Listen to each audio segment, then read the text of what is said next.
the southern border is a dangerous, horrible disaster.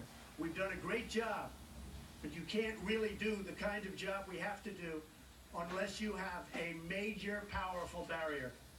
My next guest agrees with that. Hector Garza joined President Trump yesterday at the White House press briefing, and the two spoke at a closed-door meeting about border security. National Border Patrol Council Vice President Hector Garza joins me now. Sir, thank you.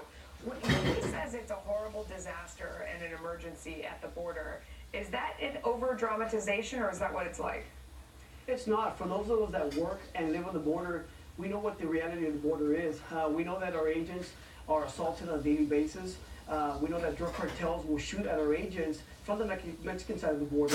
We'll have people from the Mexican side blocking our agents. We've seen an increase in stash houses. We've seen an increase in police pursuits in the border communities. We've seen an increase in the flow of drugs that are coming across illegally.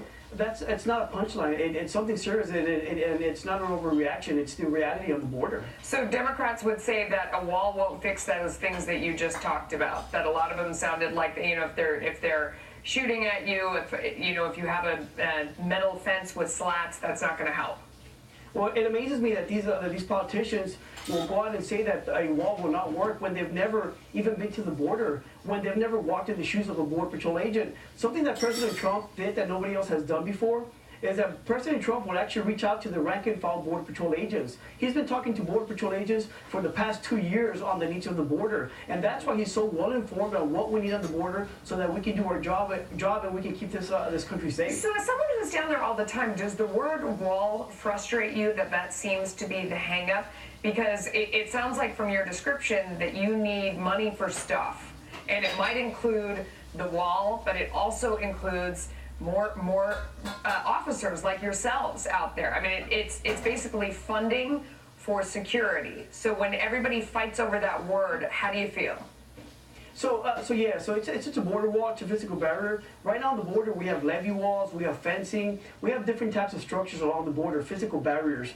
But why are people hung up on this wall thing? Well, that's what we've known it to be. We know that Democrats don't like the sound of a wall, but when it comes to securing the border, it's a whole border security package, and that wall, that physical barrier, is a big part of it, along with infrastructure, as well as manpower, and all the other resources that we need along the border. So yeah, it's a border security package that we need to do our job. It is a package, but it sounds like you're focused on the barrier itself, that it's not just a euphemism for something else, that you need the actual barrier, and that if the Democrats are opposed to that, do you think the president is doing the right thing holding out this long? Well, when we talk about a wall, you have to keep in mind that a wall will bring a lot of other resources to our agents. So, for example, if we do build the wall, we're going to be able to install additional cameras, additional lightings, additional sensors.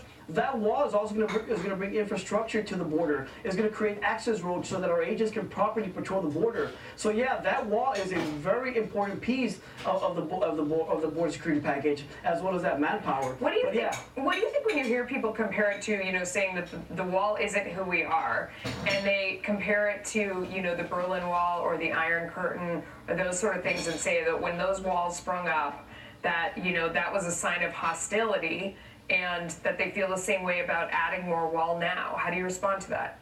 Well, it's just rhetoric, and unfortunately, it's like they're putting their own political futures ahead of the safety of the American public. What I think is very important to note is that a lot of people say that walls are aggressive, but let me tell you what's actually aggressive. What's aggressive are the drugs that are coming across the border and killing our people and our youth and our communities. That's what's aggressive. What's also aggressive is also the criminals that come into this country and that they kill our American citizens. Let me ask you real quick before I let you go, because on another network, they were talking about that image of you all standing behind the president yesterday. Let me play for you what they said and just get your reaction. Quite a picture. Quite a picture. Yeah. Quite a split screen. Welcome to Morning Joe. The diversity of that Donald Trump press conference. Yeah, you wonder, is it planned or wow? What was that about yesterday? Well, that was very clear. You have, you have 4 white men. What do you think about being grouped and characterized like that, Hector? So it's a joke, and it's a joke in a sick and sad type of way. Four out of the 8 federal agents that were in that picture are Hispanic. The Border Patrol has a 51% Hispanic rate amongst its employees. I don't know why they would come up with those statistics and those comments, and it's very unfortunate. Hector, thank you. Appreciate your time. Thank you. One day in office and already one newly elected socialist is pushing to take your money.